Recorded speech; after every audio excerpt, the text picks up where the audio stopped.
the PHNX Suns VIP Lounge, brought to you by our friends of the DraftKings Sportsbook app, America's top-rated sportsbook app. Don't forget to subscribe wherever you get your podcast and leave us a 5-star review. Espo, hit us with it. We need it. The Phoenix Suns are the best team in the NBA. Suck it, New Orleans. Suck it, Alvarado. Suck it, McCollum. Suck it, Ingram. Suck it, Willie Green. Okay. Let's go. Willie Green might have been a little too far, but everything else, I absolutely agree with you. I think I just had an aneurysm. Holy crap. Let's do this. If you are anything like me, Espo, I am so glad this series is over. Me too. I am so glad this series is over. The clutch time Suns, they do it again, defeating the New Orleans Pelicans 115-109. Round one is done. Yeah, look, do you get those flies in your backyard around this time of year? Yes. That no matter what you do, no matter what you try to do, they're always there. Yes. They're pesky. They're annoying.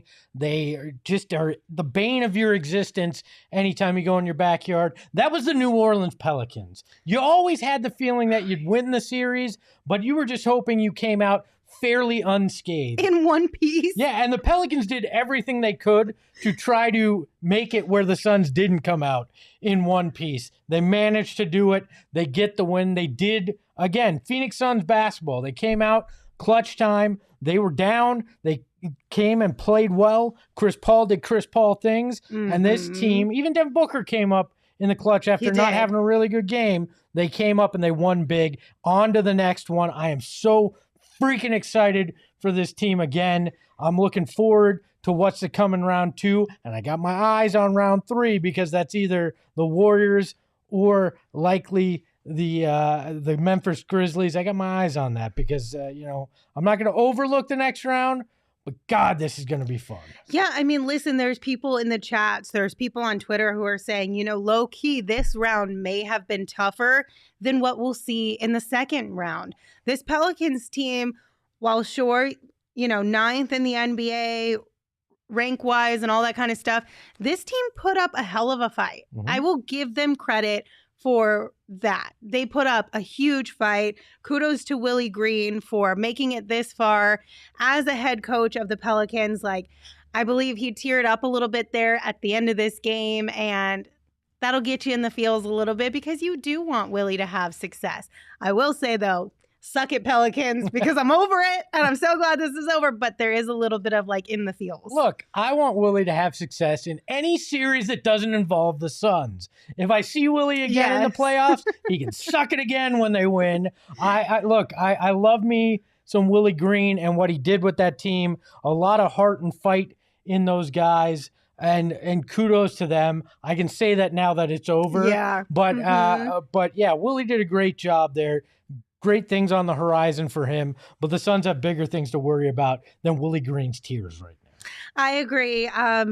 Willie, we're proud of you. We're happy for all the success that you've had thus far. Sorry that we had to beat you, though. No, I'm not that sorry. If it was anybody else, like Espo said, anybody else, we'd be cheering you on, but not when it comes to the Suns. But you get that. He also said pregame, because they were asking about him and Chris Paul's relationship and how he's sharing everything he knows about CP with Alvarado. And he's like, but we're not friends right now. We're not texting. So that explains why, it just is what it is. We're not texting right now.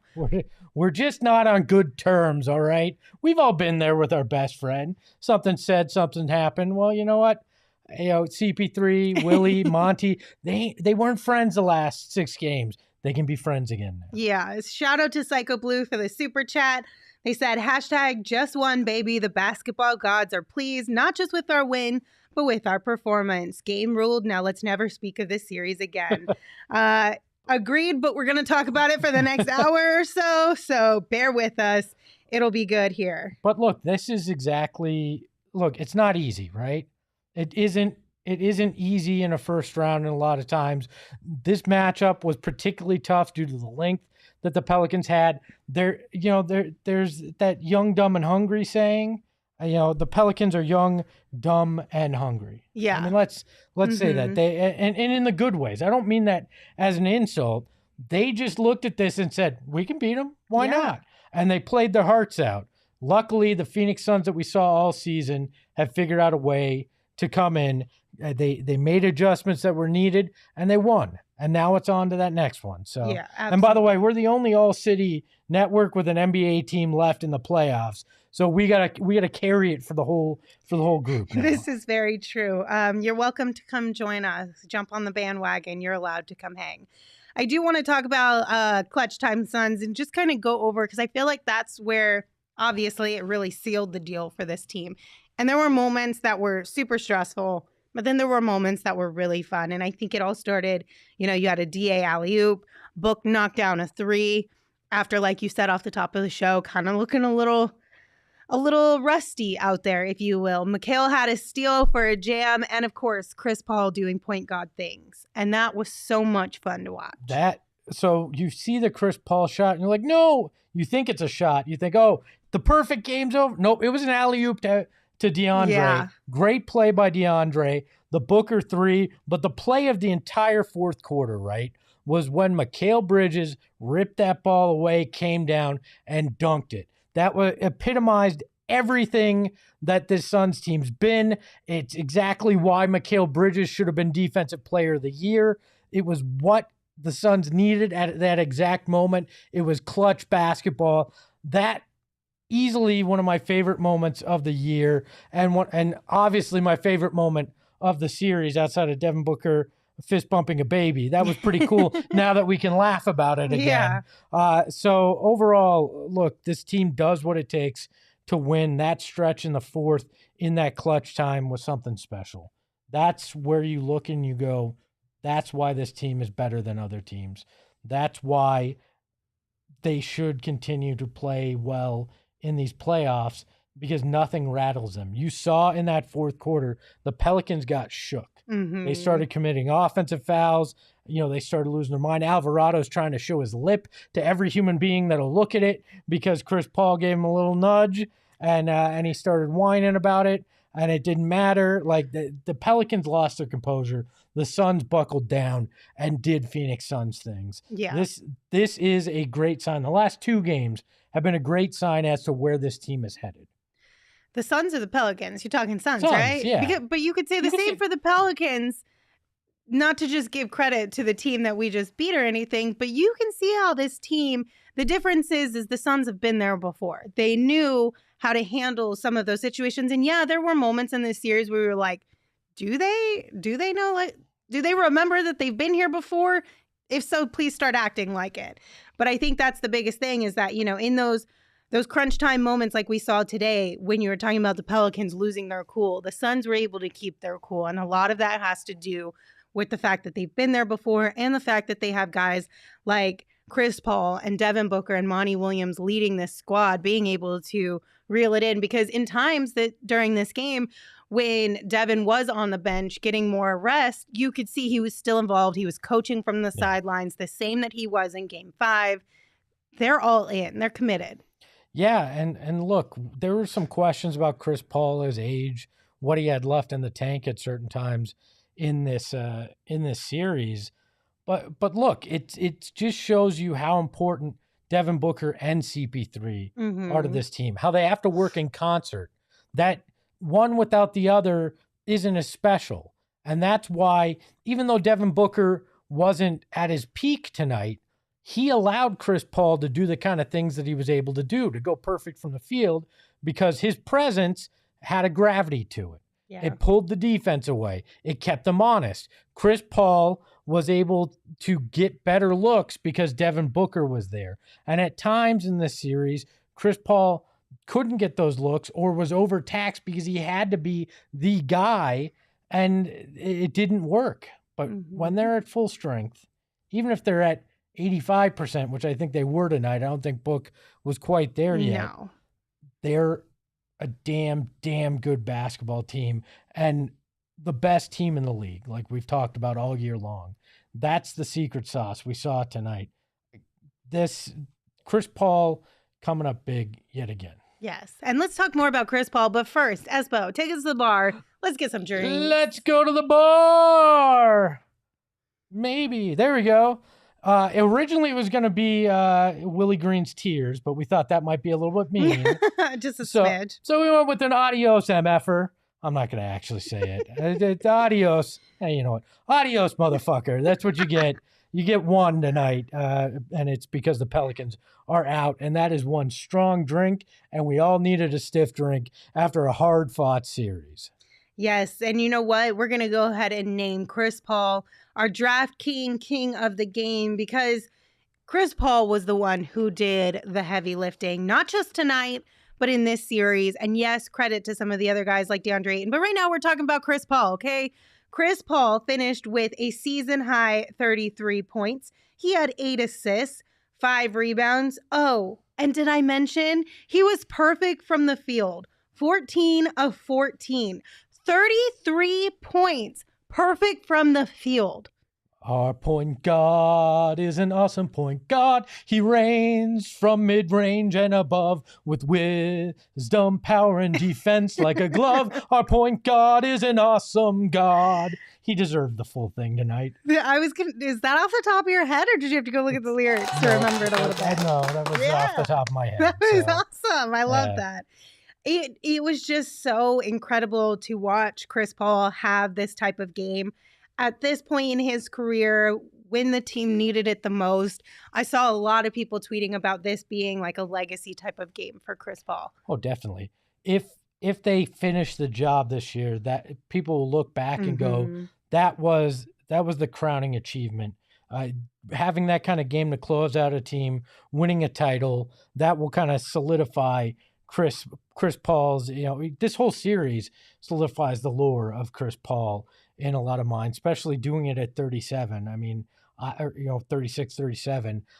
I had a tough enough time getting out of bed at that age. He's going out there and doing it at a high level.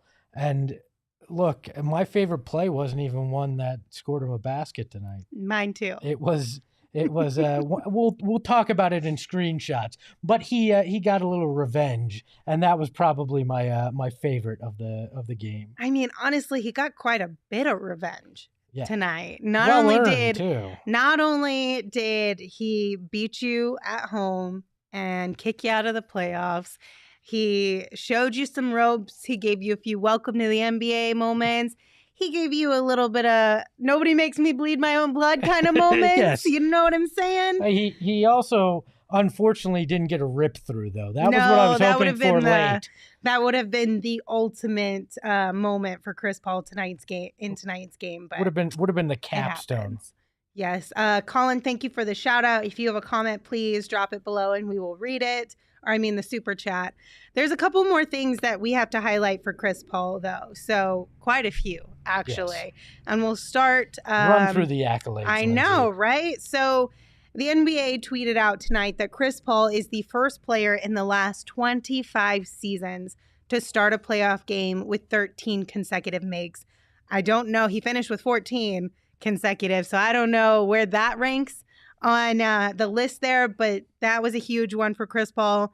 And then Kirk Goldsberry of ESPN said Chris Paul has broken the NBA playoff record for most shot attempts without a miss, and that was at 13. So finishing 14, he got a little bit of wiggle room there too. Yeah, TNT said it was as far back as 1997. Apparently, they didn't have stats before 1997 on perfect shooting. I don't know, or not easily accessible. But as far back as that, I'm going to go as far to say as Kingsbury's probably right. As probably all time. That was an insane performance in a closeout game. It really was. And then there's another one. Another one. So NBA on Twitter also tweeted out, congratulations to Chris Paul for moving up to 6th on the all-time playoffs assist list. He's in some really good company. You want to guess the 5 ahead of him? Magic. Yep. Kid. Yep. Nash. No Nash. Nash is Chris Paul is 6, Nash is 9. Tony Parker. Yep, he's 5. I got nobody else here. I'll LeBron and John Stockton. Yeah. No, I should have just turned. I know. And looked I was really gonna cool. say I wasn't prepared for you to ask him to guess. Sean's so over here like, I got you. I was like, I should have just went, yeah, I can tell you exactly, and just rattled it off there. So that's some really good company for Chris Paul. I really love seeing him get more awards and more accolades the later in his season, because those are things that just add to his legacy. And if I'm hoping it's like a snowball effect, right?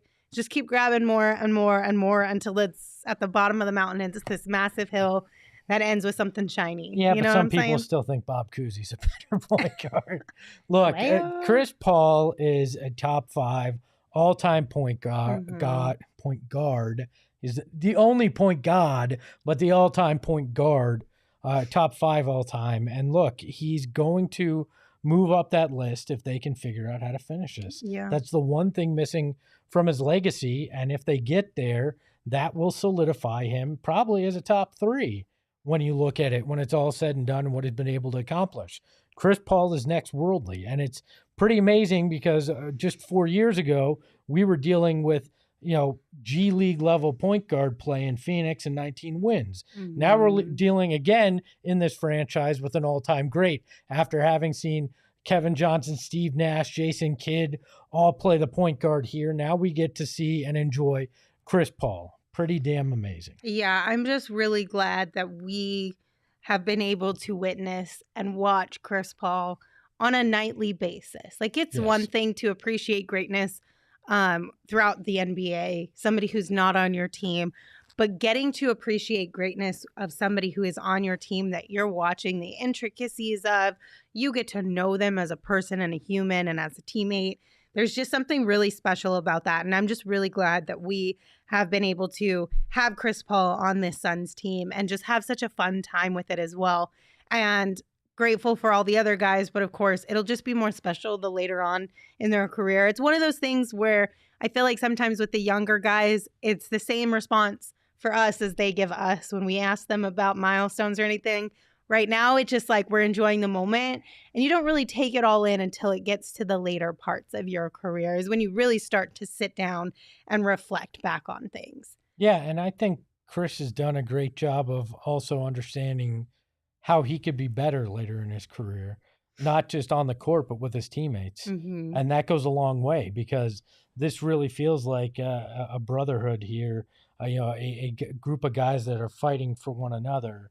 And that speaks volumes because he hasn't always been known as a guy that's real great with his teammates, riding very hard, maybe not as encouraging as some would like. This team has kind of galvanized around him and around Devin Booker. And that speaks volumes to Chris understanding how to get better in his career, how to be a better player. And tonight was the epitome of that. I mean, great from the floor, got his teammates involved, did what they needed to get the win. This was everything. This was a complete, kind of game from Chris, but his teammates were there and picked up the slack along the way as well. Mm-hmm. Shout out to Chris Paul once again, our DraftKings king of the game. And guys, if you want to get in on the action with DraftKings Sportsbook, an official sports betting partner of the NBA, this week there's a really great deal for you to snag. So new customers can bet $5 on any team to win and get $150 in free bets instantly. You're going to win no matter what. Plus, place a same game parlay each day with 3 or more legs and get up to $25 back if one leg does not hit. So download the DraftKings Sportsbook app right now. Use promo code PHNX. Bet $5 on any NBA team to win their game during the first round of the playoffs and get $150 in free bets instantly. That's promo code PHNX at DraftKings Sportsbook, an official sports betting partner of the NBA. Just a reminder, 21 and older only, Arizona only. Gambling problem, 1-800-NEXT-STEP. New customers only, minimum $5 minimum deposit. Eligibility restrictions apply. See DraftKings.com/sportsbook for details. All right, Espo, let's do a few super chats here. We got super chats? We did. Super chats! Colin Let's do hit them. us with a super chat early on in the show, but forgot to add the comment, and then they were able to get in their question a little bit later, though. Colin said, but who do we want next, Mavs or Jazz? I don't care. Either way, this is the Suns team's got enough to compete against them. I probably like the matchup slightly more against the Mavs because it gives DeAndre Ayton a bit of an advantage. He doesn't have to go against Rudy Gobert for X number of games after having to go against Jonas Valanciunas and the banging and all the rebounding issues that were faced there. So I probably would say the Mavs, but look, what I'm rooting for right now is for the Jazz to win tonight. Agreed. Go to 7 games, tire both of those teams out, and let the Suns get rest till Monday, because Monday will be the first game of the next series. Yeah, I think that's the most important thing here is extend this series as long as possible to give the Suns a little bit more rest, specifically Devin and Chris Paul, because Chris Paul had to do a lot of really big things at his age to get this series wrapped up. And then Devin, of course, just the more time you can give that guy to rest and heal up, the better it's going to be down the line. I am glad that he played tonight, though, because it allowed him to get a little bit of rhythm. It allowed him to test it out a little bit more. They did keep his minutes sort of low. I mean, he finished with 32. He usually has what, like 38, something like that? Look, the difference was they didn't start him out of the second half. And all of us thought, oh, did Booker hurt himself? I was a little concerned. Out there, right?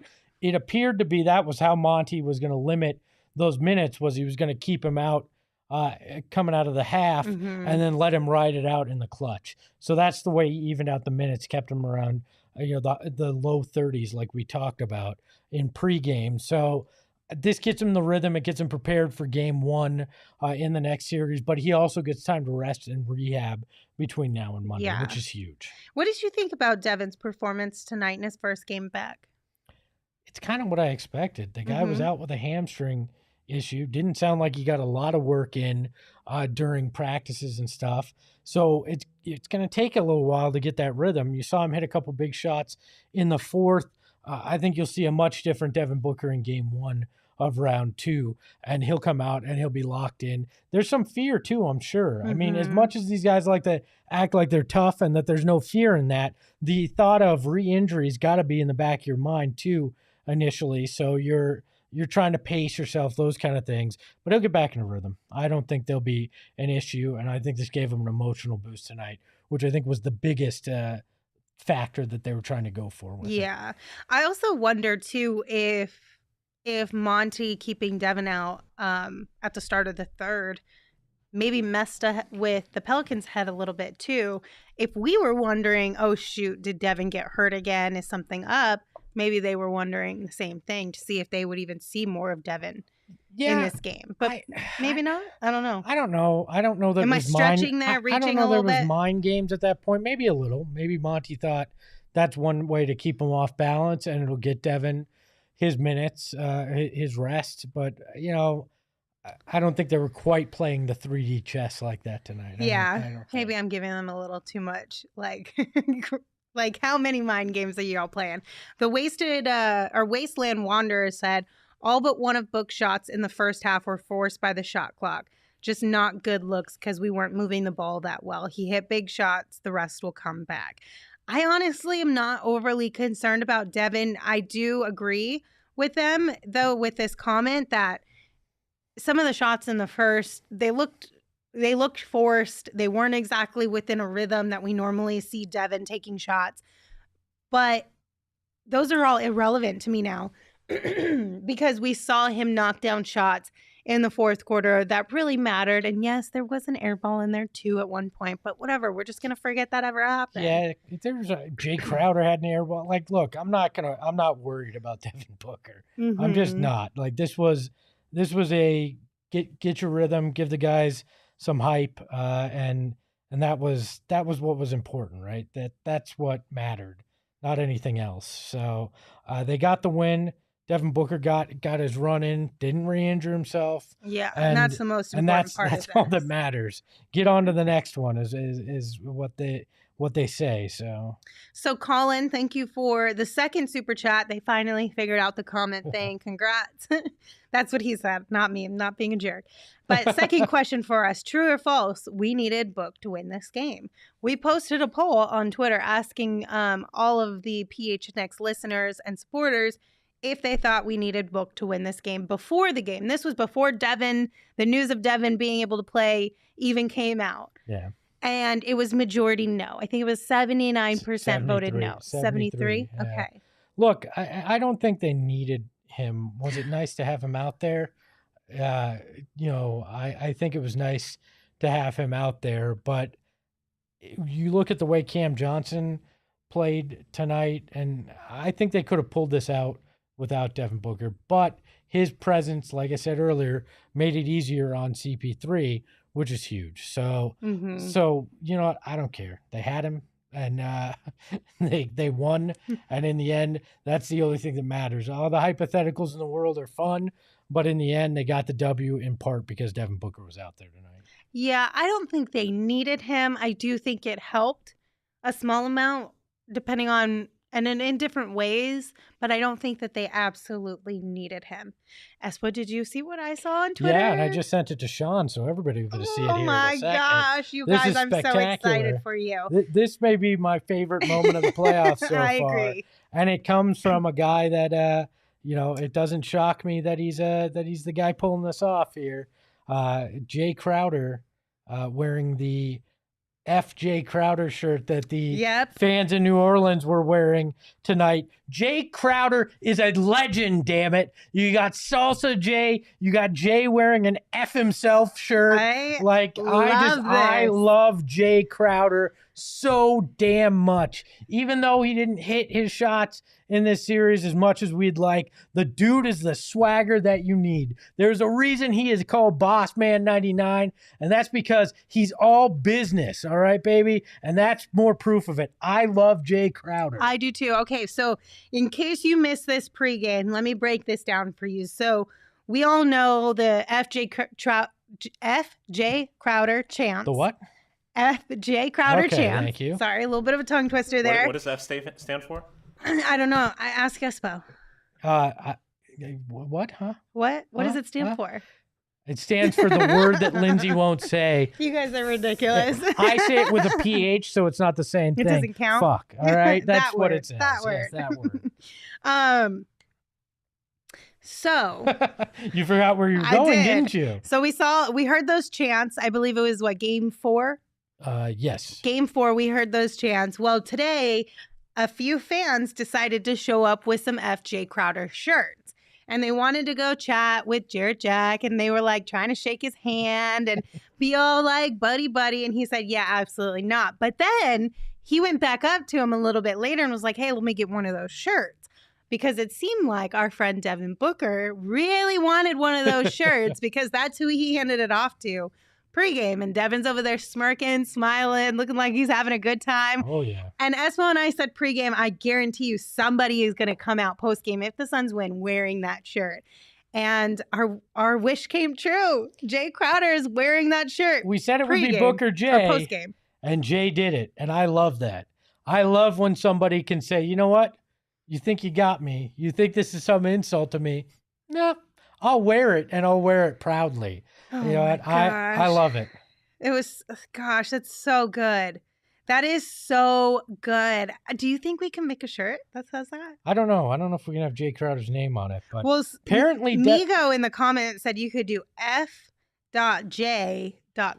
We could. And then it's a little bit different. You could probably get away with it. I don't know. I'm hearing a rumor somebody else might be wearing this same shirt at postgame, and I'm frantically trying to find the picture here. Oh my God. I think it was the other gentleman that we guessed would wear it postgame. Yes, it is.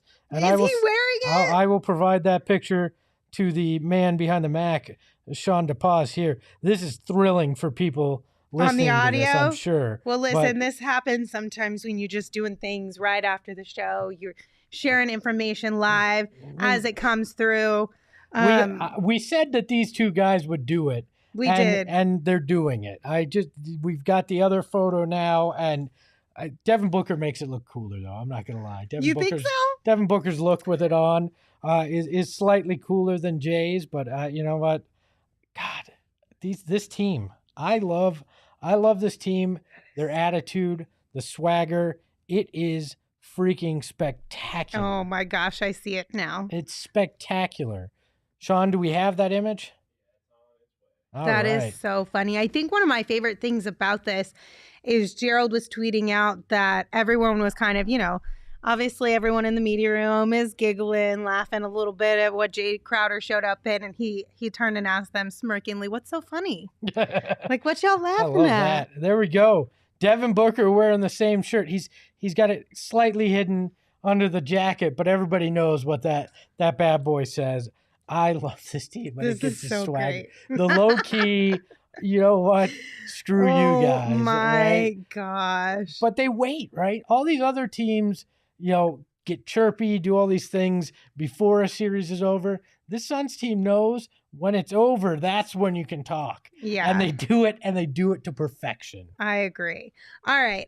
Let's give a little bit of love to some other guys who really stepped up big in this series and helped the Suns put this one away. DeAndre Ayton and Mikal Bridges, I feel like, deserve a lot of flowers amongst a lot of other players on this team. But those two specifically, I feel like, stood out the most, had really big moments in big games when the Suns needed them the most. And tonight, Mikal finished with 18 points and 2 steals. He also had 2 assists and 3 rebounds. DA finished with 22 points, 4 assists, and 7 rebounds, and a block as well. And shout out to those guys. They deserve their flowers because there were multiple games where if DA hadn't played the way that he played in the first 3 quarters, the Suns wouldn't have even been in these games for a guy like Chris Paul to close it out. Mikal Bridges in Game 5 was phenomenal on both sides, like phenomenal. One of the best performances of all time, two-way performances in the playoffs. Absolutely. So I didn't want to gloss over them too much tonight because they do deserve their credit. Well, look, to me, this series is a loss if you don't have DeAndre Ayton and what he was able to do. Mm-hmm. He put this team on his shoulders offensively each and every one of these games. Kept them within shouting distance so Chris Paul could do what he does. And Mikal Bridges, without his defense, without him stepping up offensively, this is a much rougher series. You're looking at 7 or you're bounced, because they both stepped up with Devin Booker out because we'd always heard, it's one of those two guys is the third guy of the big three, right?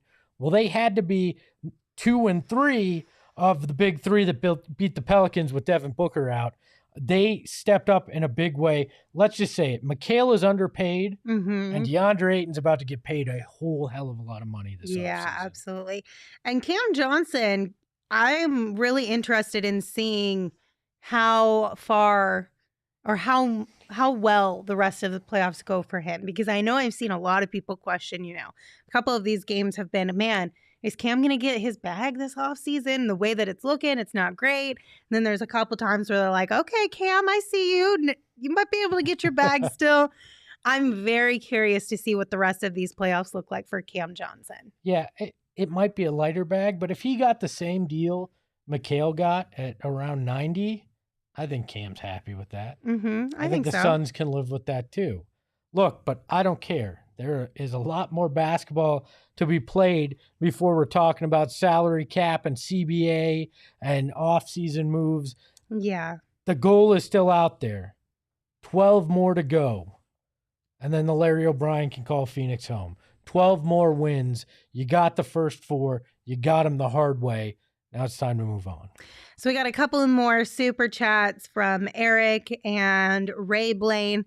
Eric, thank you. They said there are no basketball gods. I was never worried. Knock on wood, not a retweet, just reading what's on the paper. Going forward, let's act like we've been there before, not freak out over a loss or 2. Okay, thanks. Sidebar, L. Smith for governor, suck at career politicians. Listen, if Derek gets to be mayor of PHNX, I don't mind being governor of PHNX. You can be governor of PHNX, but let me make one thing very clear. There are basketball gods. They respect the crystals that we use to cleanse this place, and they hate it when I insult them in a pregame show. It will never happen again. We believe in you, basketball gods, regardless of what the commenter said. Yeah, so shout out to Leah's Crystals. Leah's Crystals changed the whole thing. Yep. So thank you, Leah. We appreciate you for that. We're going to do Sage at some point if it goes bad again, too. We'll do the whole thing. And then Ray Blaine said, as Ayton says, you talk smack, we slap your team, straight villains. We slapped them That's straight out of the facts. playoffs. That is facts. All right, Espo, anything else that stood out to you from this series overall? Are you concerned? I've seen a few people in the comments that have said, yeah, we won. Cool. I'm still worried. Worried about what is my question? Worried that what we saw from this team earlier on in the series is what we're going to continue to see throughout the playoffs. This was a particularly bad matchup that came without Devin Booker, as part of your roster for part of it due to injury. I'm not that concerned, to be honest, when you look at it. The rebounding stuff, yeah, that was problematic, but this also was a very long team, a very big team that could go double centers. When you look at it, you look at the Warriors, who's a potential matchup, not really the biggest of teams. Their death lineup doesn't scare me because I think DeAndre Ayton can eat that up and can switch to play defense as well.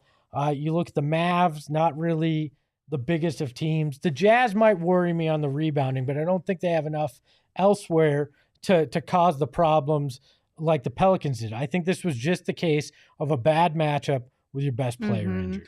Josh said, Pelicans are just a very tough matchup. We don't have these issues normally. Remember the regular season. Charles said, we needed this wake-up call. And a few other people are basically saying similar things, like the Pelicans were just a really bad matchup.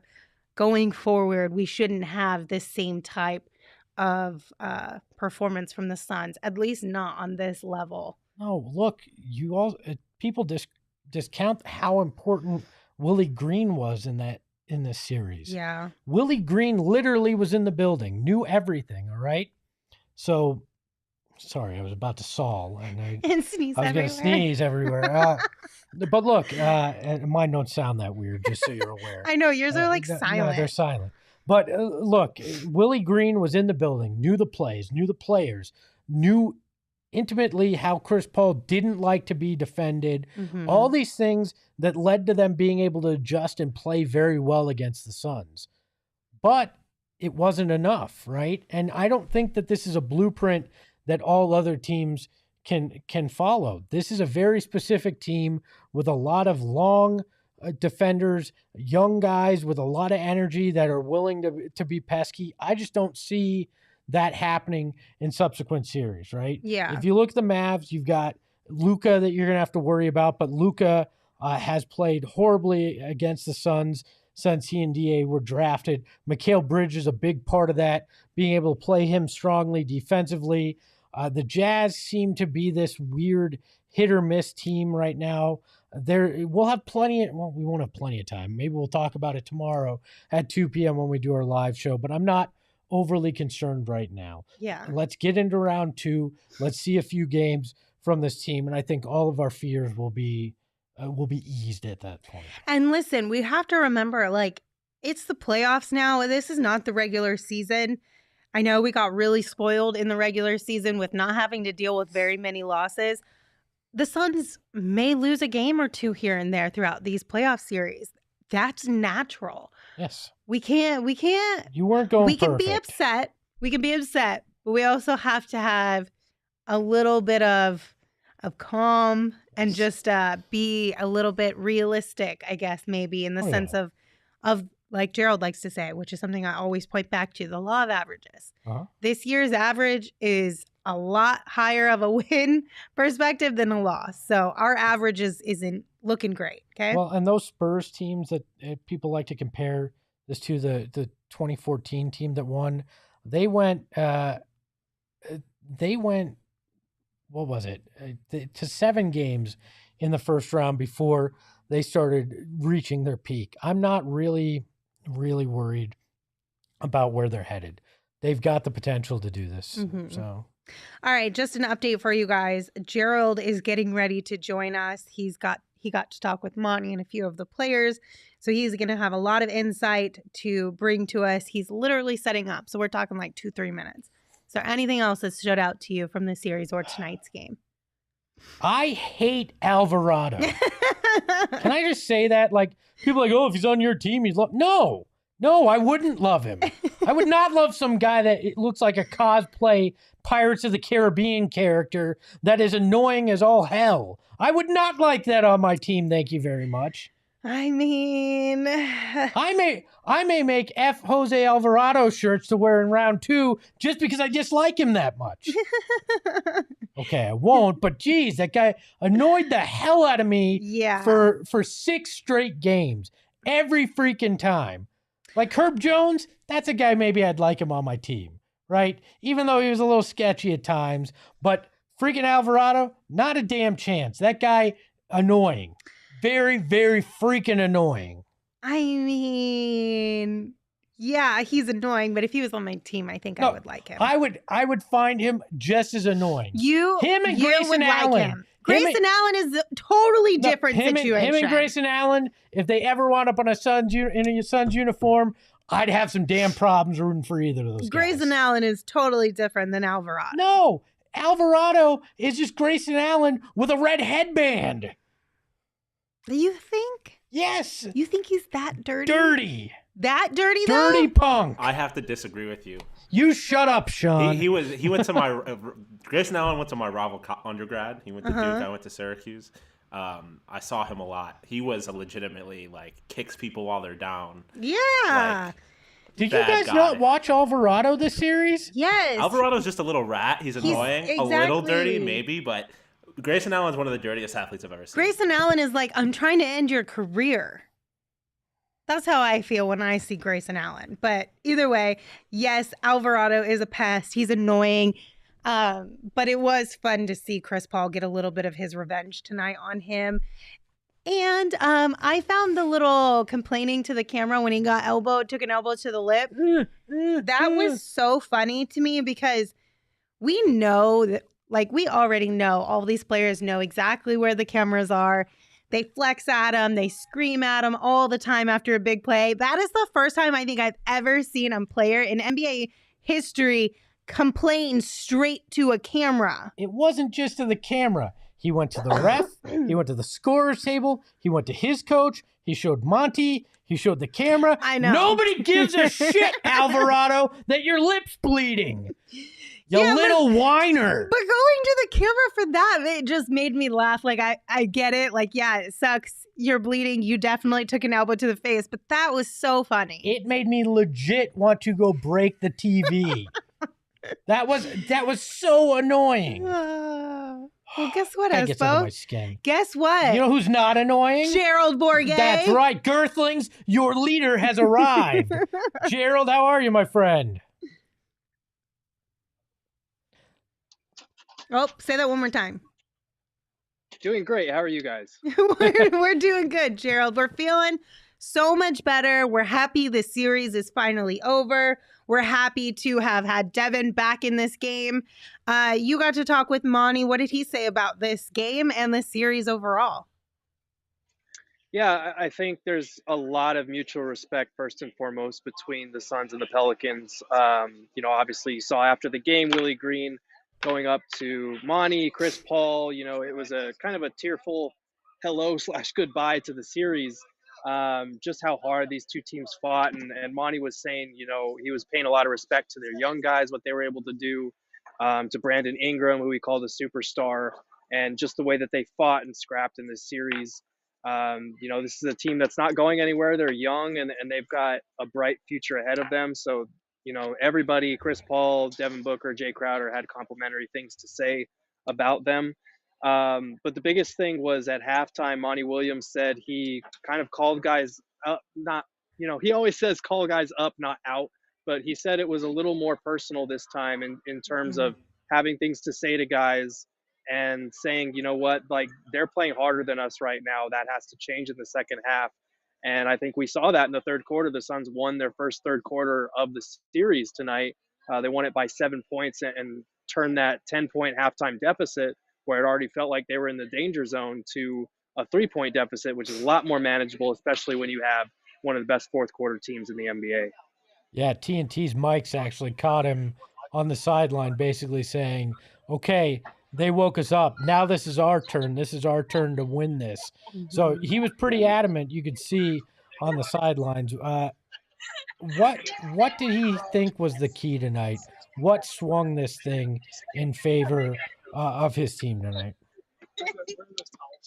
Yeah, I mean, I think it was that third quarter that was the biggest thing, and he mentioned again not taking for granted what Chris Paul does, but Chris Paul said he went to Monty around halftime and told him, "I need to be more aggressive. I'm going to be more aggressive," because he felt like the opening was there, and he just kept shooting, and he did not miss any of them. So that seemed to be a pretty good formula. We've heard a couple of times in this series where Jamal Crawford told him to be aggressive, Devin Booker told him to be aggressive. Apparently tonight he told himself to be aggressive and called his own shot. So I want to talk about Devin first and foremost. I mean, I know that you asked him how he felt out there. So can you share that with us and then give us your thoughts on what you thought about Devin's performance as well? Yeah, I think in the first half, it looked like he didn't have as much of his full burst. You could see that, a couple of times, some of the shots that he was getting were end of shot clock threes that, he had to put those shots up. But for the most part, in the first half, it did kind of feel like, not that he was settling, but it felt like he wasn't in his normal groove. And that's going to happen when you're out for, I think it was 9 days he was. But I think in the second half, and especially with Monty's decision to, bring him off the bench and kind of save his minutes for down the stretch. That was a decision that Monty said they almost got in a fist fight over. He was joking, but Book obviously wanted to be out there. But that decision to spare him some of those earlier minutes and save him for the end really paid off. He hit a couple of those tough pull-up jumpers, and then that three where he was inexplicably wide open. Book even said he was kind of surprised he was that wide open on that three. But it really did save his legs, and I think we'll see how he responds to it. He said he's feeling good, and it was all about just kind of managing his progression back, trusting his body, testing it out yesterday.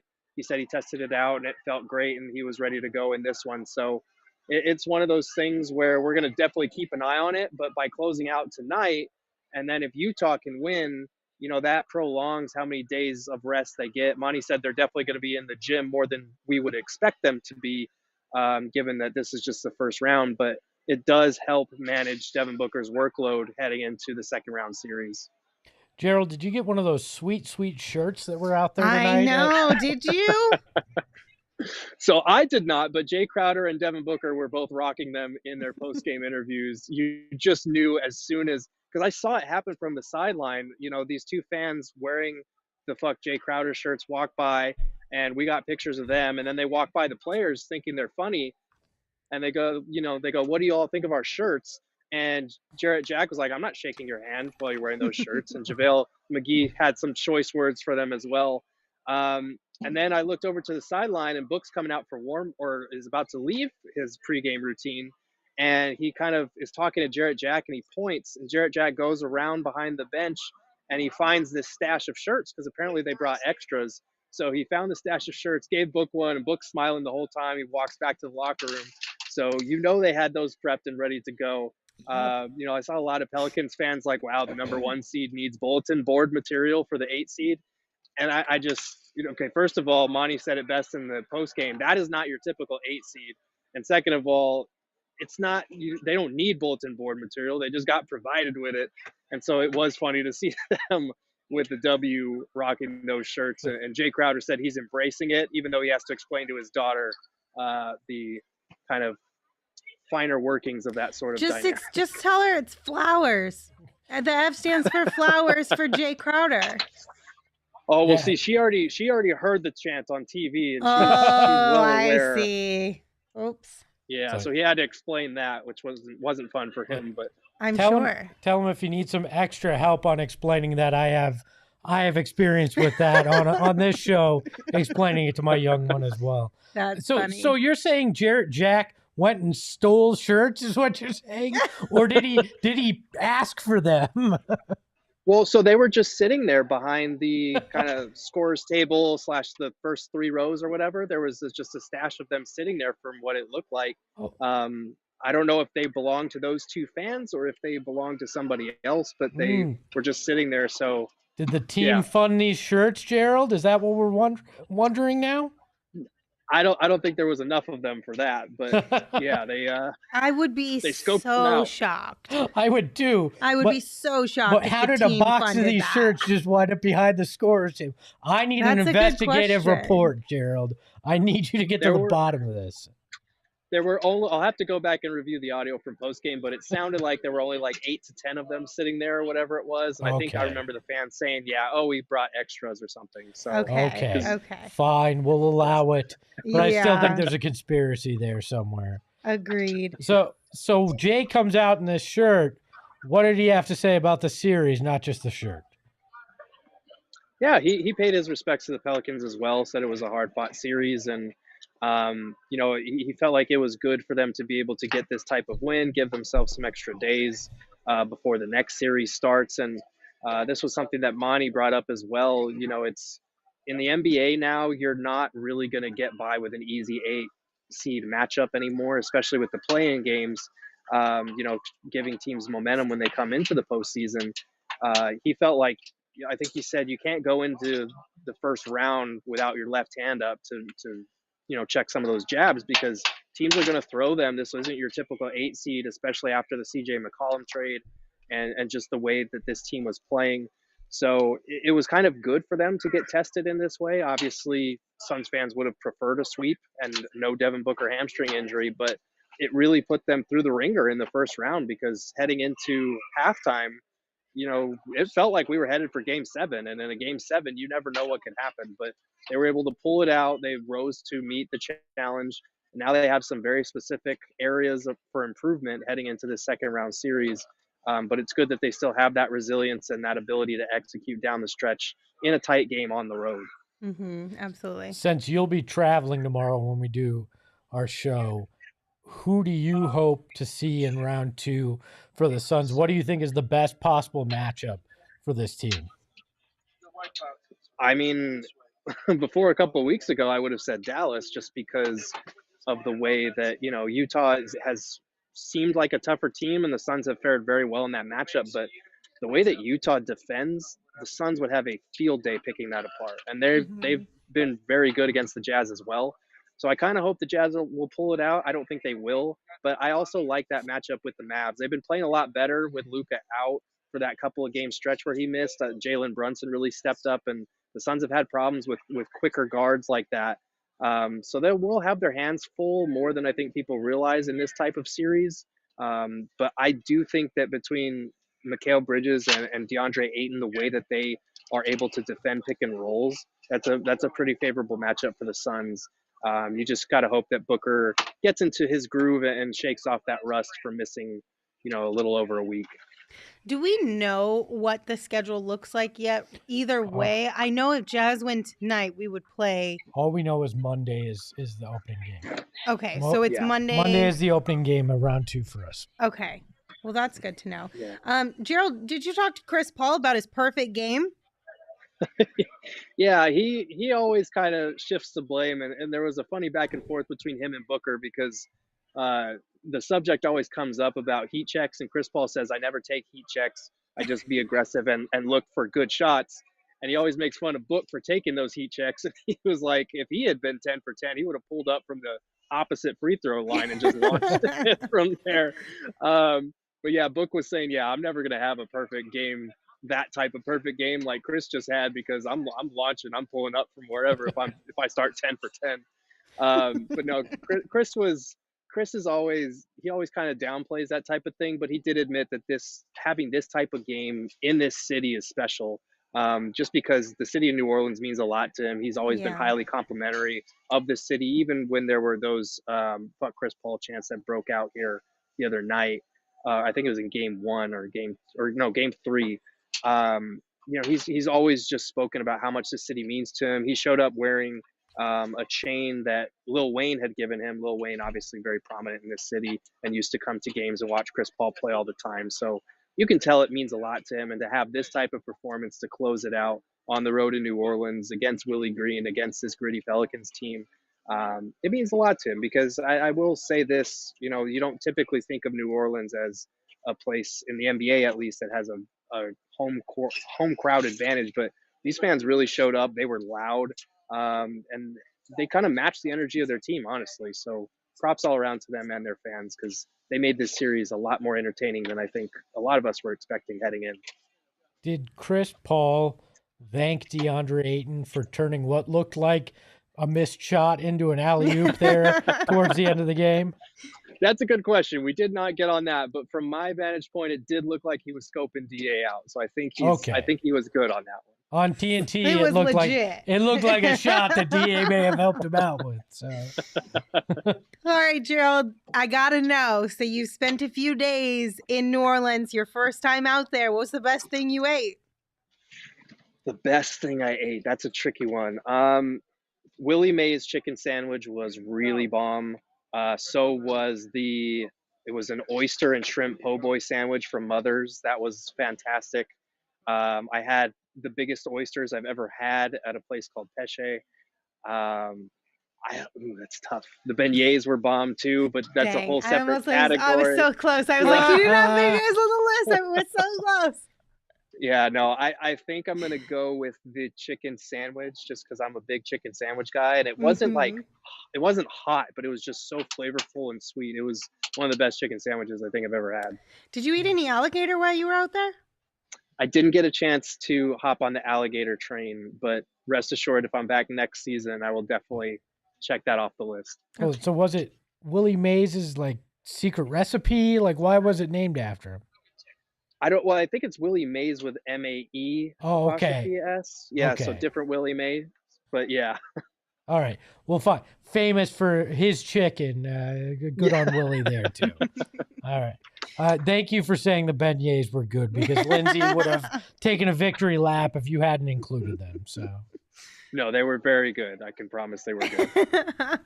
Gerald, thank you so much. We appreciate all the hard work that you've put in throughout this series, and safe travels tomorrow. Yeah. We'll see you soon. Get your stomach ready for Utah or Dallas food. Oh, I don't know what either of those are, but good luck. Please God, be Dallas, please. Bye, Gerald. Bye, Gerald. Bye, guys. All right, Espo, you ready for some screenshots? No, I want to say one other thing. Okay, go ahead. I think we should not eat avocados for at least the full playoffs, because they sound like Alvarado. Anyways, let's go to screenshots. I don't know if I can commit to doing I'm committed to that. That's how much I dislike this man. All right. Let's go to screenshots. It's time for some screenshots presented by Arizona Department of Health Services. COVID-19 vaccines are free for everyone 5 and older. Those 12 and older are also now eligible for a booster. Visit azhealth.gov for a location near you. Here are some of our favorite moments from tonight's game. Do you want to go first? Yeah, sure, I'll go first. This is Chris Paul's shot chart. It's beautiful. It is greener than the river in Chicago on St. Patrick's Day. All right? It is greener than beer on St. Patrick's Day. I don't know anything else green other than St. Patrick's Day things, but Chris Paul had a shot chart that was freaking unbelievable tonight. Yes, absolutely. It was so much fun to watch this game and have this moment for Chris Paul. I really hope that things play out really well and that we can look back on this game and celebrate it in different ways. That's all I'm going to say. Hopefully after 12 more wins, this will look great. Is that gentle enough to not piss off the basketball gods? We love you, basketball gods. That was trying to be gentle enough. My screenshot for the night was the Chris Paul, quote-unquote, foul on Alvarado when Chris Paul decided to just stop and let Alvarado run into him, which honestly I call BS on this. It's not a foul. It wasn't a foul. And Alvarado sold it, but I was also really glad that Chris Paul decided to pull this one. Even if he had to sacrifice for a foul, I'm glad that he did it still. Even with the flop, I still am not sure how this is a foul. Chris Paul completely is stopped, and Alvarado just runs into him. That's not a foul. That's stupidity, all right? Well, yeah, I mean, like, that's on you for not being able to have good vision or any peripheral vision. Like, I understand you're chasing a guy, but it wasn't like that one didn't come out of nowhere. It's called a screen. Yeah. That's a screen. That's not a foul. I don't know. That was a bad call, but I'm glad that it happened. That's for sure. And that's our screenshots for tonight. One more time, just a reminder that COVID-19 vaccines are available and free for everyone 5 and older. Those 12 and older are also now eligible for a booster. So visit azhealth.gov to find a location near you. I also want to tell you guys about one of our favorite partners, OG's Brands. You can stop by your local dispensary and grab some amazing scratch-made THC gummies from our friends at OG's. They have really amazing flavors like orange creamsicle, tropical, and watermelon. And, their approach on edibles is that, it's for those moments where you're trying to explore new things and have fun adventures, whether that's being in nature or with friends that you really care about and are comfortable with. So if you're interested in trying the amazingly delicious variety of flavors that OG's has to offer, go to ogsbrands.com. That's OGEEZbrands.com to find OG's near you. I recommend it for friends you're not comfortable around too, because it just eases you and you don't have to worry about them anymore. So Potentially. Look, I feel like it would make me feel worse. I just want to calm down and ignore them, and so I'll take some. I feel like it would make me feel even more uncomfortable if I had to be around people I didn't like. You just don't like being around people in general, so. Facts. I like you guys. There's only one of me. You're including Sean. All right. The three of us. I meant you guys, like everyone here at PHNX. That's what I meant by you guys. That's what you meant.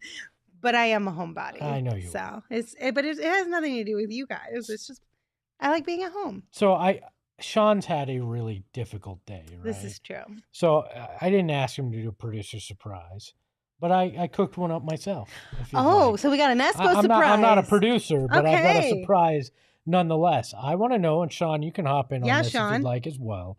Would you rather be extremely successful at your job, but a super annoying human being to everybody you work with, or mediocre at your job, but well-liked by the people around you? Would you, one more time. Super great at your job, but super annoying to everybody you work with, or mediocre, good enough at your job, but well-liked by the people you work with? Well, the first one is already Lindsey, so really annoying because of their job. So wow, just kidding. That one's apparently he wants to die tonight. That one's actually Sean chose violence. I'm gonna meet him in the parking garage. I know where you park. Yeah, because we park in the same spot. But yeah. I 3 seconds before I said that, I was gonna say that about me. I'm really annoying, but I think I'm pretty good at my job. You and I are literally the same person. You realize that, right? I feel like that's an insult. Well, I think she likes herself quite a lot. Fair enough. So I don't know that that's an insult. I'm not mad at who I am. I'm okay with who I am. But I feel like we're the same person. Fair, yeah. Does being really good at your job also mean it comes with a lot of money, or is it just like a normal amount of money? You work in this industry. It's a normal amount of money. It's a normal amount of money. Okay. Normal for this industry even, so.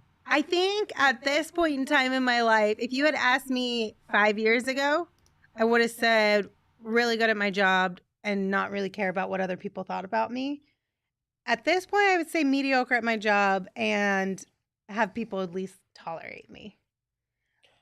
It depends on how much they like me, and if that would be enough for me to get good jobs without me being really good at my job. Well, because if you really look at this from a real world application type of level, it's the people you know, not necessarily how well you are. But if you're that you get jobs anymore. But if you're super bad at your job, then it can only get you so far. You'd be surprised. That's not necessarily You'd be surprised.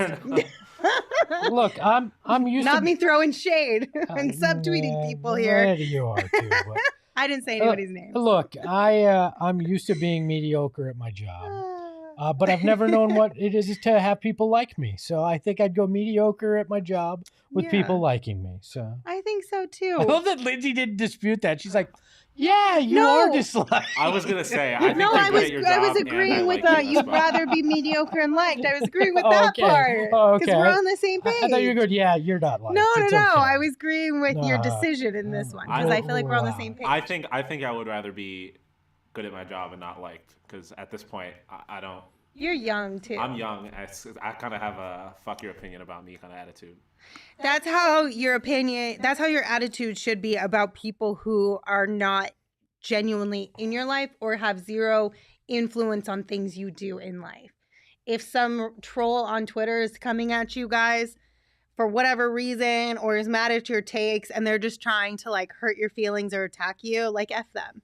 Oh, you should care you should give 0 Fs about what they have to say or their opinion on who you are, because those people aren't doing anything positive for your life. So that should be the attitude you take there. I agree wholeheartedly on that. Yeah. Like, look, one last question. Not really a surprise, but we're sitting here.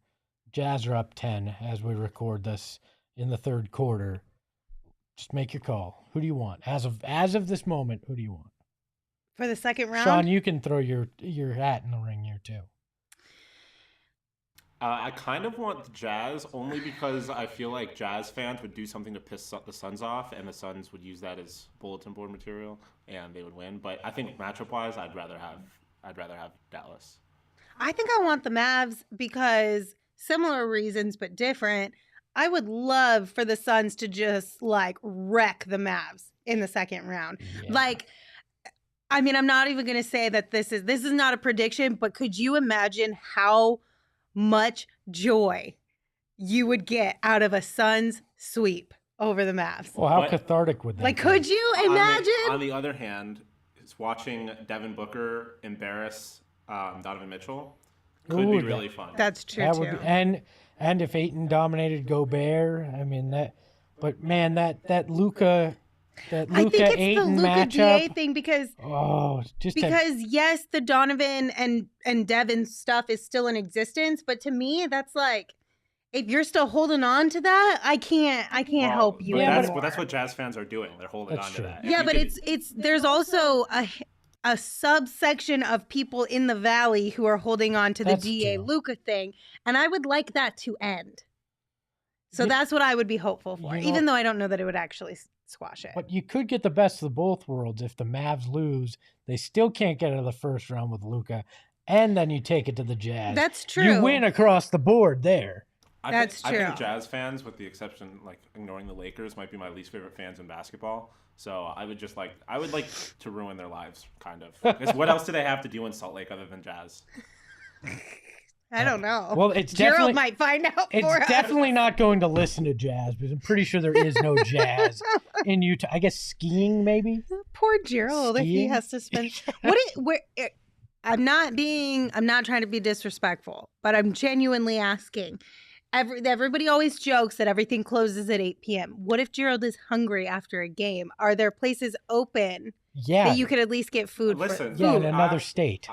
Or I'm pretty sure they're like really known for their, like, I think you could probably get some good pizza there, and by good pizza I mean like a Domino's. I think that's probably like the peak of cuisine. Yeah, but they close at 8 p.m. and Even Gerald likes to eat at 2 a.m. That's what I'm asking. Does everything close early, or is it just like bars and things we'll of that research sort? this if it's Jazz.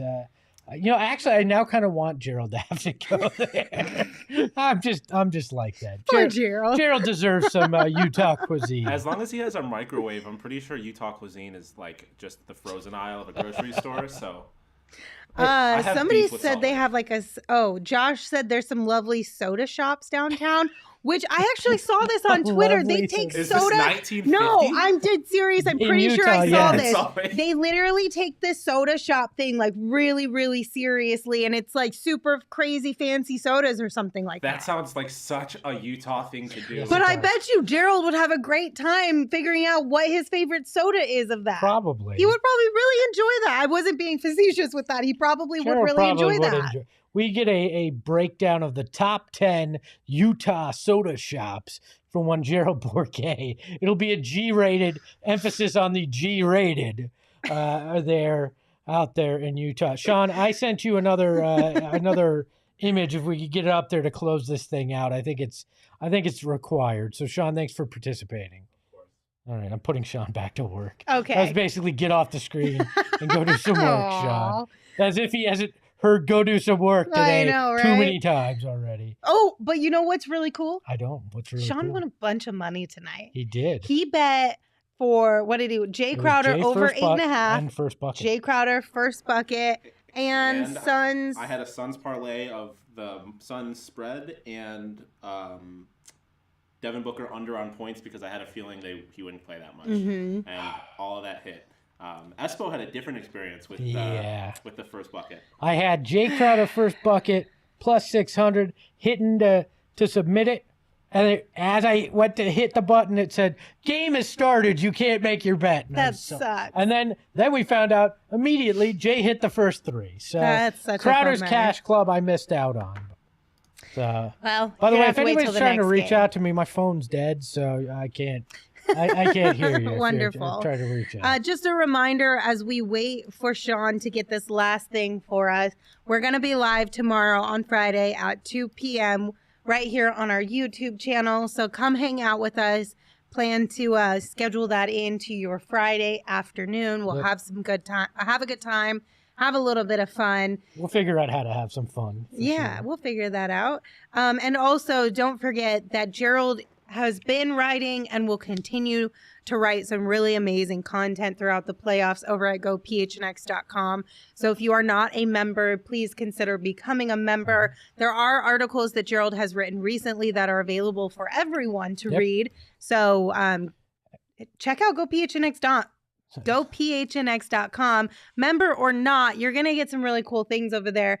And then it's also, if you're not a member yet, you kind of get your toes wet to see what type of content you will be getting if you become a member. Yeah, you can also pick up the Great Point God shirt. Those are back in stock at the PHNX Locker. And if you're a hockey fan, I highly recommend, or if you're just an Arizona sports fan that loves the history of stuff around here, Craig Morgan, our Coyotes beat writer, just did a fantastic piece on the era of the Coyotes in Glendale.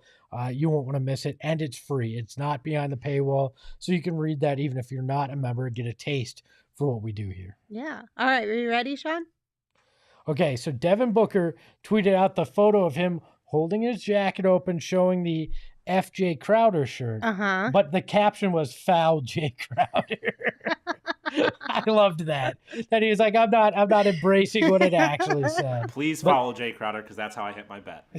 There you go. That was and he missed the first free throw. You were panicking. Amazing. So even Devin Booker having fun on Twitter with that tonight. I think that's a great way to end this. As these guys are feeling good. They're coming back to Phoenix. They're going to get some practice in. We'll find out who they're playing.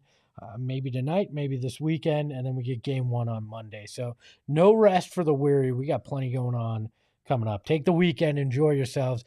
Get back here, tomorrow at 2 p.m., but get back here Monday night for game 1 of round 2.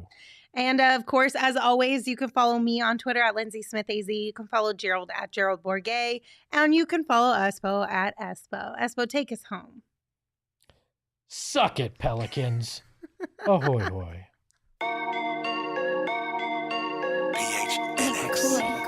Hey yo, my lifestyle is retro. Tell the Phoenix Metro. Megas in control and he ain't never gonna let go. PHNX though, Lindsey, Gerald, Espo. Saw past the ball, we here to turn up the tempo. Got to understand me, I'll always rep the family. Rally in the valley like Dan G, no plan B. Always on the job, my team move like the mob. Turn the beat on, I throw it down like DA on the live. Best combo since K.